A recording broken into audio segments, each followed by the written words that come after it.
Hello guys, আসসালামু আলাইকুম। আজ আপনাদের মাঝে শেয়ার করব তিলের নাড়ু। কীভাবে তিলের নাড়ু বানাতে হয় সকলেই দেখে নিন।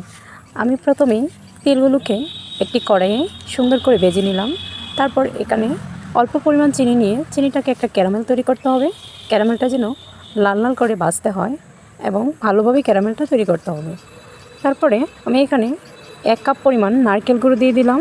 নারকেল গুঁড়োটা ভালোভাবে নাড়তে হবে যেন চিনির ক্যারামেলের সঙ্গে একসঙ্গে মিশ্রণ হয়ে যায়। তারপর আমি দিয়ে দিলাম ভেজে নেওয়া তিলগুলোকে। অনবরত নাড়তে হবে। তিলগুলো যতক্ষণ না পর্যন্ত মিশ্রণ করা হচ্ছে হয় জমাট বেঁধে যাবে। আমার তিলগুলো মিশিয়ে নেওয়া প্রায় শেষ পর্যায়ে। এবার আমি কড়াইটা নামিয়ে 2 মিনিটের জন্য রেস্টে রেখে দেবো যেন ঠান্ডা হয়। ঠান্ডা না হওয়া পর্যন্ত আমি তিলের নাড়ুগুলো বানাতে পারবো না। এভাবে হাতে চেপে চেপে এভাবে বানিয়ে নিলাম চিকন চিকন করে। তারপর কেটে নিলাম। তৈরি হয়ে গেল আমার তিলের নাড়ু। কেমন হয়েছে বন্ধুরা? আমার নাড়ুগুলো কমেন্টে জানাবেন। আল্লাহ হাফেজ।